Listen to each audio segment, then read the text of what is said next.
লোকজন চলে যাবে মূসা আলাইহিস সালাতু সালামের কাছে। মূসা আলাইহিস সালাতু সালাম বলবে, না আমিও পারবো না। কোন মূসা? যেই মূসাকে কালিমুল্লাহ বলা হয়, আল্লাহ তাআলার সাথে কথোপকথনকারী নবী, ওই নবী বলবে আমি পারবো না। আল্লাহ তাআলা মূসা নবীকে বলছেন, ওয়া মা তিলকা বিয়ামিনিকা ইয়া মূসা, এ মূসা তোমার হাতের মধ্যে কি? আল্লাহ একটা প্রশ্ন করেছেন, মূসা নবী উত্তর দিতেছেন, একাধিক উত্তর দিতেছে।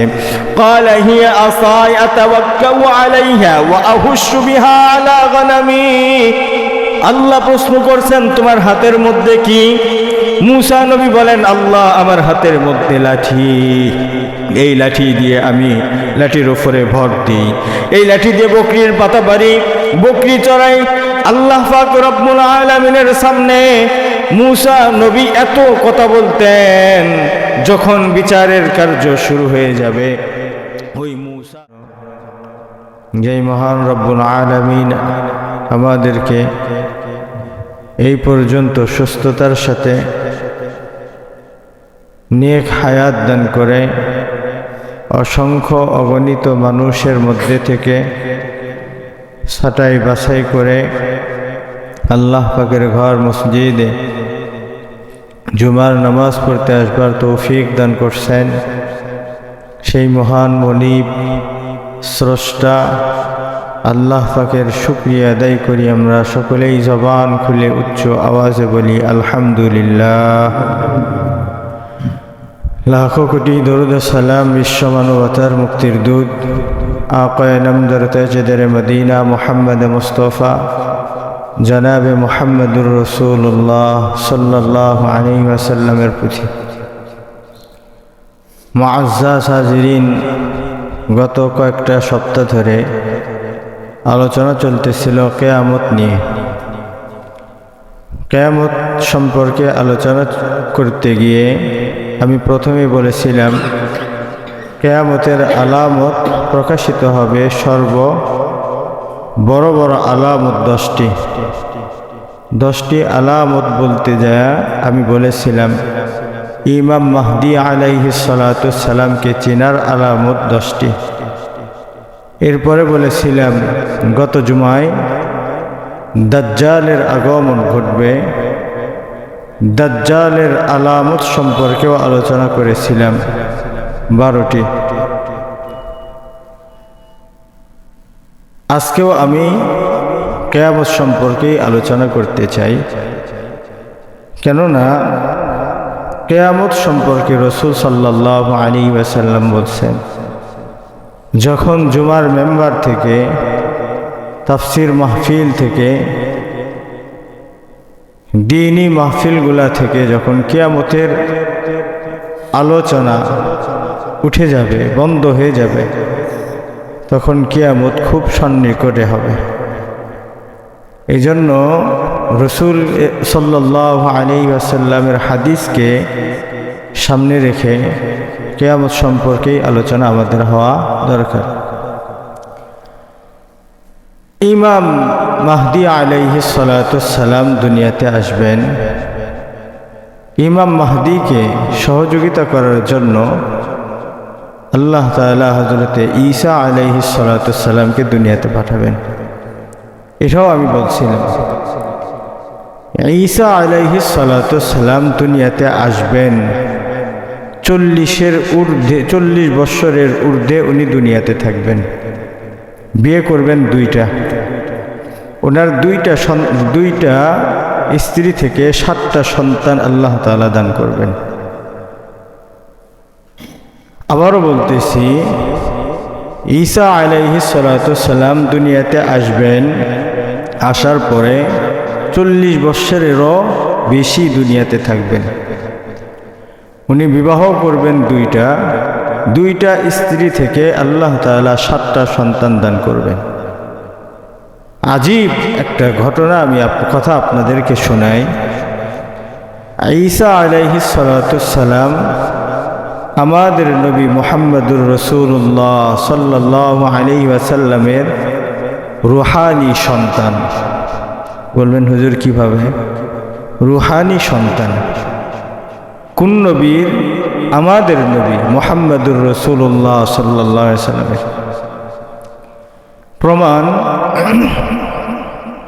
প্রমাণ হচ্ছে হযরতে জিবরাইল আলাইহিস সালাতুস সালাম যখন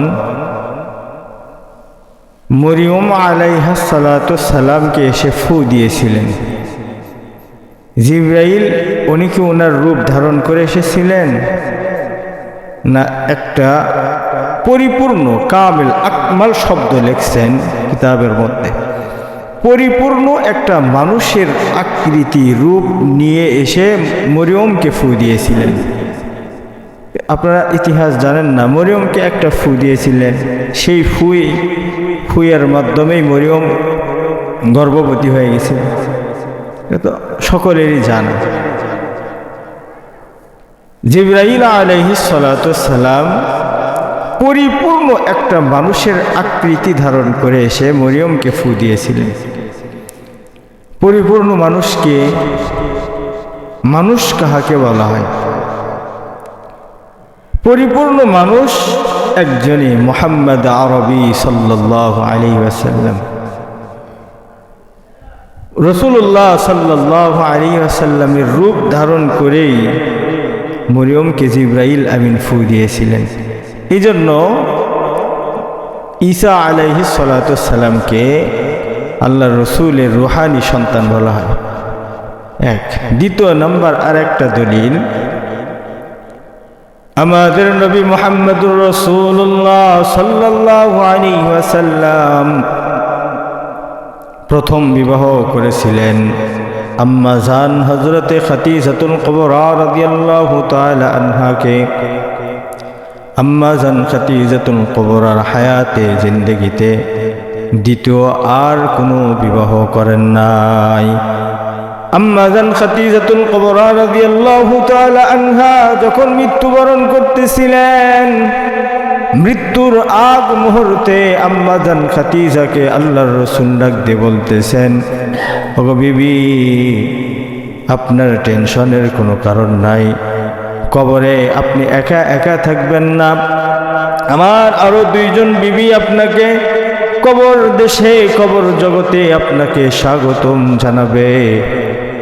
আম্মা জান খাদিজাতুল কুবরা বলেন, ওগো আল্লাহর নবী, আমি জানি আমার আগে আর আপনি কোনো বিবাহ করেন নাই, আমি হলাম আপনার প্রথম স্ত্রী, আর আপনি বলতেছেন আপনার দুইজন স্ত্রী আমাকে স্বাগত জানাবে। ওগো আল্লাহর নবী, সেই দুই স্ত্রী কারা? আল্লাহর রাসূল বলেন, আল্লাহ পাক রব্বুল আলামিন তার দ্বীন প্রচার করার জন্য হযরত মূসা আলাইহিস সালাতু সালামকে দুনিয়াতে পাঠাইছিলেন। মূসা নবীর হাতে হাত রেখে কালেমা পড়ে ইসলাম গ্রহণ করেছিলেন।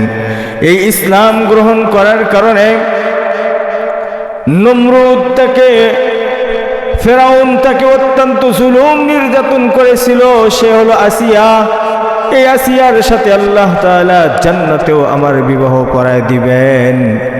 আর একজন হলেন হযরতে ঈসা আলাইহিস সালাতু সালামের আম্মা মরিয়ম আলাইহিস সালাতু সালাম, ঈসা ইবনে মরিয়ম।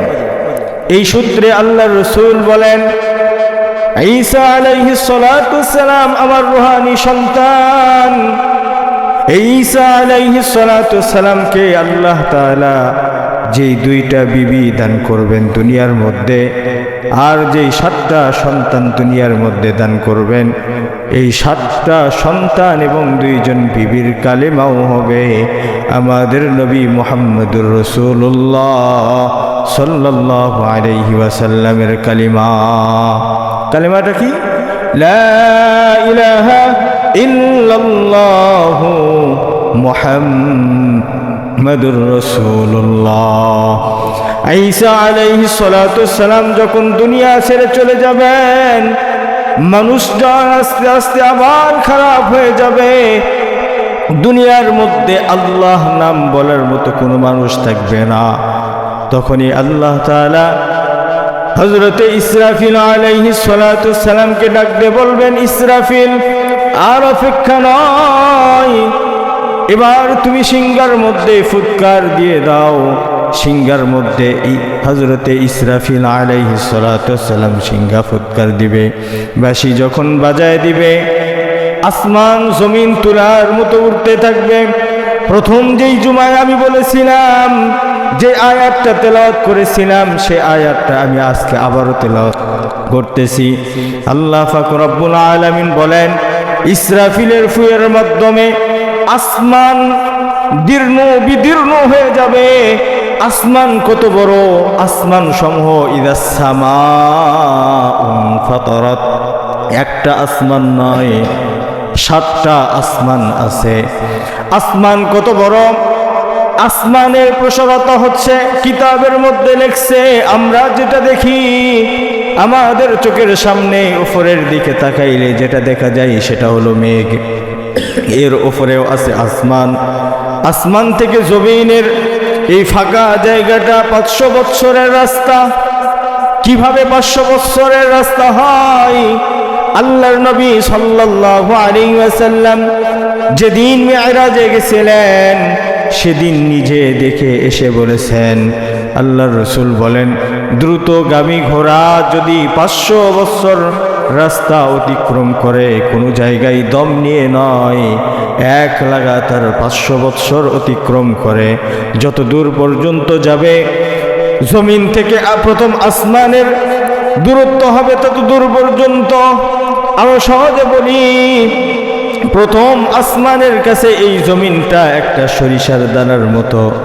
এই দুনিয়াটা হলো প্রথম আসমানের কাছে একটা সরিষার মতো।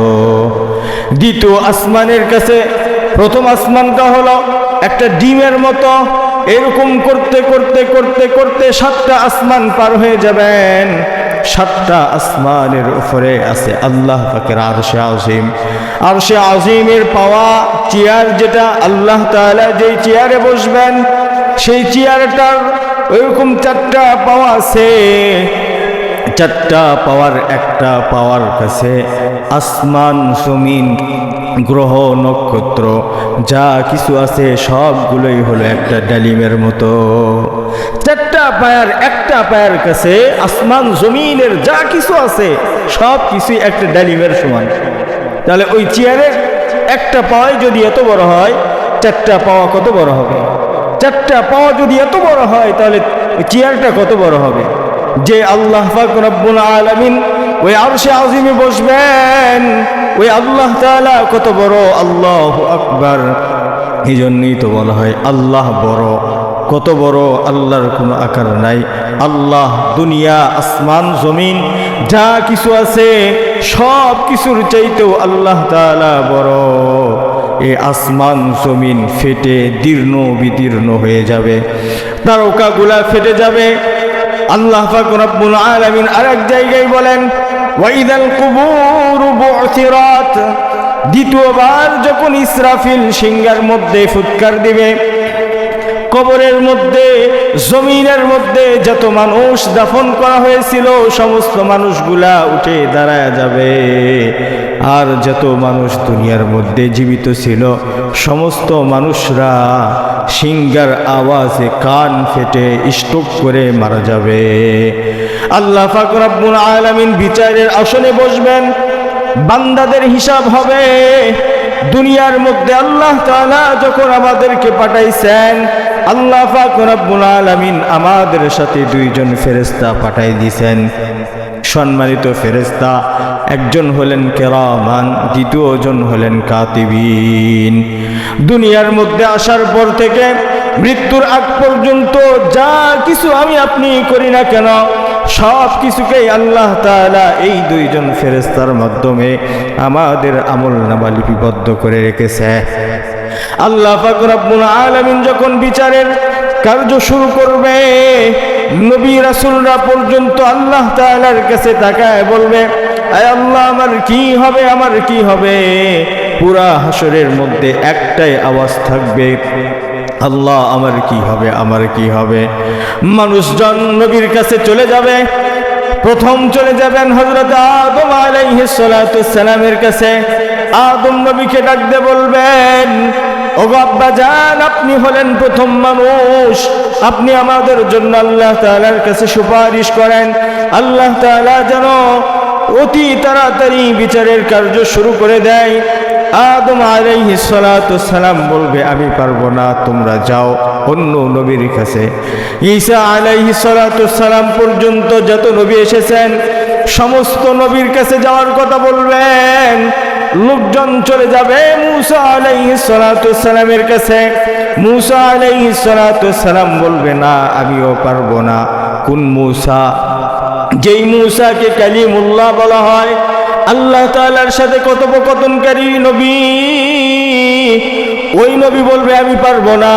আল্লাহ তাআলা মূসা নবীকে বলছেন, ওয়া মা তিলকা বিয়ামিনিকা ইয়া মূসা, এ মূসা তোমার হাতের মধ্যে কি? আল্লাহ একটা প্রশ্ন করেছেন, মূসা নবী উত্তর দিতেছেন, একাধিক উত্তর দিতেছে।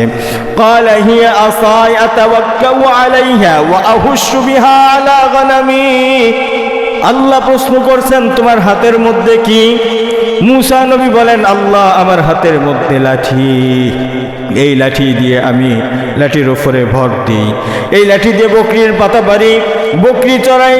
আল্লাহ পাক রব্বুল আলামিনের সামনে মূসা নবী এত কথা বলতেন, যখন বিচারের কার্য শুরু হয়ে যাবে ওই মূসা নবীও আল্লাহ তাআলার কাছে যাবে না, কথা বলার সাহস পাবে না। কথা বলবেন একজন নবী, জোরে আওয়াজ দিয়ে বলেন, তিনি কে? মুহাম্মাদুর রাসূলুল্লাহ সাল্লাল্লাহু আলাইহি ওয়াসাল্লাম আল্লাহ তাআলার কাছে সুপারিশ করবে। হযরতে আয়েশা সিদ্দিকা রাদিয়াল্লাহু তাআলা আনহা, অথবা আল্লাহ রসুলের কলিজার টুকরা মেয়ে ফাতেমা রাদিয়াল্লাহু তাআলা আনহা আল্লাহ রসুলকে ডাক দিয়ে বলেন, ও আল্লাহর নবী, হাসরের ময়দান যখন কায়েম হয়ে যাবে আমরা আপনাকে কোথায় তালাশ করে পাইব? আল্লাহর নবী বলেন, 3 জায়গায় আমাকে তালাশ করবা, এই 3 জায়গার যে কোনো একটা জায়গায় আমাকে পেয়ে যাইবা। কোন 3 জায়গায় আল্লাহর রসুল থাকবেন? 1 নাম্বার, আল্লাহর রসুল বলেন, যখন দুনিয়া জমিনটা তামা হয়ে যাবে, আসমানের সূর্য আধাত মাথার উপরে এসে থাকবে, জমিনের তাপ, সূর্যের তাপে মানুষের মাথার চান্দি ফেটে মগজগুলা ভাতের মারের মতো উতলাইতে থাকবে, টকবক করতে থাকবে, পিপাসায় মানুষের জিহ্বা বের হয়ে লাবি পর্যন্ত চলে আসবে। আল্লাহর রসুল বলেন, আমি প্রথমে হাউজে কাউসারের পাশে থাকব, আমার এই পিপাসিত উম্মতগুলাকে পানি পান করার জন্য আল্লাহ পাক রব্বুল আলামিন এই হাউজে কাউসারটা শুধুমাত্র কেবলমাত্র আমাদের নবীকেই আল্লাহ তাআলা দান করছেন। শুধু নবীকেই আল্লাহ তাআলা দান করেন নাই, উম্মতে মুহাম্মাদীদেরকেও আল্লাহ তাআলা এই হাউজে কাউসারের পানি পান করাবেন। নবীর উম্মত যারা হবে তাদেরকে, যারা নামদারি নবীর উম্মত দাবি করবে, এদেরকে আল্লাহর রসুল পানি পান করাবে না। কিতাবের মধ্যে লিখছে, আল্লাহর রসুল সাল্লাল্লাহু আলাইহি ওয়াসাল্লাম 1 শ্রেণীর উম্মতগুলাকে পানি পান করানোর জন্য যাবে, সাথে সাথে আল্লাহ তাআলা নবী এবং উম্মতের মাঝখানে পর্দা দিয়ে দিবে। আল্লাহর রসুল আল্লাহকে ডাক দিয়ে বলবে, হাবিব আমার, ওগো আমার বন্ধু আল্লাহ, আমার উম্মতকে আমি পানি পান করাতে চাই, মাঝখানে পর্দাটা পড়ে গেল, কিছুই তো বুঝলাম না। আল্লাহ তাআলা বলেন, ওগো হাবিব আমার, দোস্ত আমার, এ আপনার নামধারী উম্মত ছিল, প্রকৃত আশেকে রসুল ছিল না। এই দুনিয়ার মধ্যে বিদআত করেছে, আপনার সুন্নত মানে নাই। তখন ফেরেশতারা তাকে সেখান থেকে তাড়ায় দিবে, সে আর পানি পান করতে পারবে না। হাউজে কাউসার বিষয়ে আল্লাহ তাআলা বলছেন, নবীজি বলছেন, 1 ঢোক পানি পান করলে জান্নাতে প্রবেশ করার আগ পর্যন্ত আর কোনোদিন তার পিপাসা লাগবে না। আল্লাহর রাসূল বলেন, হাউজে কাউসারের পরে আমাকে পাইবা। 2 নাম্বার, ওই যে পুল সিরাতের পুল ব্রিজ পার হয়ে আমার উম্মতগুলাকে জান্নাতে যাইতে হবে, আমি ওই জায়গায় দাঁড়ায় থাকবো। যাতে আমার একটা উম্মত জাহান্নামে না পড়ে যায়। সেই জায়গায় যদি আমাকে তালাশ করে না পাও, আমাকে জাহান্নামের গেটের মধ্যে পাইবা। জাহান্নামের গেটে যখন আমার উম্মতগুলা যাবে, আমি ধরে ধরে আল্লাহ তাআলার কাছে নিয়ে যায় আমার উম্মতের জন্য সুপারিশ করব। কিয়ামতের ময়দানে আল্লাহ পাক রব্বুল আলামিন বিচারের কার্য শুরু করবেন। আল্লাহ তাআলা প্রথমে আওয়াজ দিবেন, লিমানিল মুলকুল ইয়াউম, আজকে রাজত্ব কার হাতে, ক্ষমতা কার হাতে? আল্লাহ তাআলা নিজেই উত্তর দিবেন, লিল্লাহিল ওয়াহিদিল কাহ্হার। আজকে রাজত্ব কাহ্হার নাম ধারণকারীর। আল্লাহ পাক রব্বুল আলামিন দয়াময়ের সূরত নিয়ে বিচার শুরু করবেন না, গজবের সূরত নিয়ে বিচার শুরু করবেন। দুনিয়ার জমিনে আদালতগুলোতে একটু নজর করে তাকায় দেখেন, এই অধমকে প্রতি মাসে মাসে কোর্টে হাজিরা দিতে হয়। যখন কাঠগড়ার মধ্যে উঠায় কলিজা শুকে যায়, কলিজা শুকে যায়, না জানি রায়টা আমার বিরুদ্ধে চলে যায়। এটা তো দুনিয়ার সাক্ষী, দুনিয়ার মানুষরা সাক্ষী। যেই মানুষগুলাকে টাকা দিয়ে কিনতে পাওয়া যায়, যেই মানুষগুলো আপনার পক্ষেও দিতে পারে, বিপক্ষেও দিতে পারে, কিন্তু আল্লাহ পাকের যেই সাক্ষীগুলো আছে আমার আপনার কাদের মধ্যে, এই দুইজন সাক্ষীকে কিন্তু টাকা দিয়ে কিনতে পাওয়া যাবে না। যাবে কি বলেন? কিনতে পাওয়া যাবে না। আমি আপনি রাতের অন্ধকারে যা করছি সব লিখছে, প্রকাশ্যে যা করছি সব লিখছে। আল্লাহ তাআলা আমল নামা যখন বান্দার হাতের মধ্যে দিয়ে দিবে, বান্দা দেখার পরে বলবে, মালি হাযাল কিতাব, এটা কেমন কিতাব? লা ইউগাদিরু সগীরাতাও ওয়ালা কাবীরা, এর মধ্যে আমার জীবনের ছোট কোনো আমলও বাদ পড়ে নাই, ওয়ালা কাবীরা, বড় কোনো আমলও বাদ পড়ে নাই, সবগুলোই তো এর মধ্যে লিপিবদ্ধ করা আছে। আল্লাহ তাআলা এই আমল নামা জাহান্নামীদেরকে, গুনাহগারদেরকে দিবে, কিতাবের মধ্যে লেখছে। আল্লাহ পাক রব্বুল আলামিন ফেরেশতাদেরকে বলবে, এর হাতটাকে বুকের মধ্যে ভিতরে ঢুকে প্রবেশ করায় দাও, পিছনের দিক দিয়ে বাহির করে দাও, তার বাম হাতে পিছনের দিকে আমল নামা দিয়ে দাও। বান্দা পিছনের দিকে আমল নামা দেখবে কেমনে? এই জন্য আল্লাহ তাআলা ফেরেশতাদেরকে বলে, এর ঘাড়টাকে ঘুরাইয়া মটকায়া পিছনের দিকে নিয়ে যায় দিয়ে দাও, পিছনের দিকে দেওয়া হবে। তাহলে চিন্তা করে দেখেন, আমার আপনাকে আল্লাহ তাআলার সামনে হিসাব দিতে হবে। হিসাব দেওয়ার ভয় যদি অন্তরের মধ্যে থাকে, তাহলে আমি আপনি কেমনি গুনাহের কাজ করি, নামাজ না পড়ে কেমনি লেপের মধ্যে শুয়ে থাকি। এই জন্য আসেন আমি আপনাদেরকে অনুরোধ করে বলি, আল্লাহ তাআলা ইবাদতের জন্য আমাদেরকে দুনিয়াতে পাঠাইছেন, ইবাদতমুখী আমরা হব তো ইনশাআল্লাহ। আল্লাহ তাআলা আমাদের সবাইকে ইবাদতমুখী হওয়ার তৌফিক দান করুন। সকলেই বলি আল্লাহুম্মা আমিন। আলেমদের সহবতে আমরা থাকবো ইনশাআল্লাহ, থাকবো তো ইনশাআল্লাহ, আলেমদের সহবতে থাকবো। আল্লাহ তাআলা আমাদের সবাইকে বুঝে আমল করার তৌফিক দান করুন। ওয়া আখিরু দাওয়ানা আনিল হামদুলিল্লাহি রাব্বিল আলামিন। যারা সুন্নত নামাজ পড়ে নেই 4 রাকাত